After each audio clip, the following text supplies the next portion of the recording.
Gujarat Chief Minister Narendra Modi, a group of 27 American lawmakers have urged the US Secretary of State Hillary Clinton to continue denying a visa to the BJP leader, saying that his government has not adequately pursued justice of the 2002 riot victims. While observing that the Bush administration rightly denied Modi a visa to enter the US, the lawmakers said that Modi is currently seeking support for a possible bid for prime ministership. Let's get Atish in on this story. Atish, as far as Narendra Modi is concerned, it seems that troubled relationship with him is just not going to end with the United States.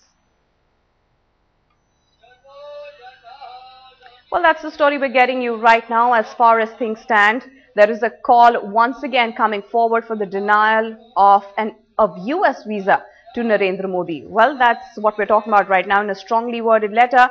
This group of 27 US lawmakers have said that as Mr. Modi continues to pursue a potential run for high office, we believe a change in policy to his request for a visa will only embolden Modi and his government's efforts to obstruct further investigations and the tandem prosecution that have still to be finished to bring the perpetrators to justice.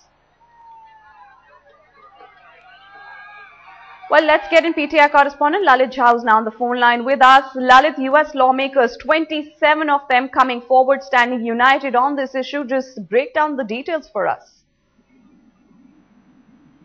Yep, these lawmakers who are from both the Republican and the Democratic Party, it means there is a bipartisan support among these more than 2,000 lawmakers who have written a letter dated November 29, and in fact they are holding a press conference tomorrow along with the family members of the victims of Gujarat riot at the Capitol Hill tomorrow afternoon in Washington DC to press again to request the US government to continue their policy not to grant US visa to the Gujarat Chief Minister Narendra Modi.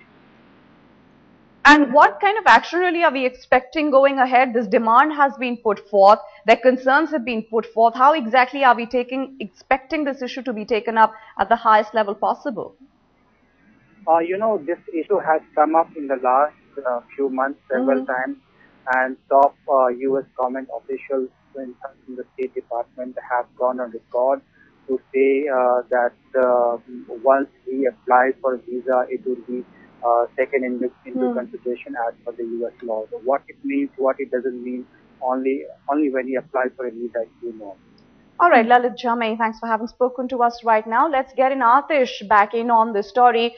Atish, we're talking about 27 US lawmakers coming forward, putting their demands, saying that Narendra Modi should be denied a visa. Just break down the details for us. As far as Narendra Modi is concerned, it seems that troubled relationship with the United States is just never going to end with demands like this coming forward.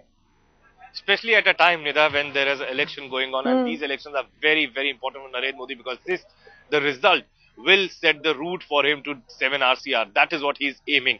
And if there are 27 lawmakers of United States, MPs of United States, they are not in favor of Modi being given a visa, that is a clear signal that he is still not an acceptable figure internationally. So this is still a big challenge for Narendra Modi, which he has to overcome, because not only India but internationally as well, his image still needs to be worked upon.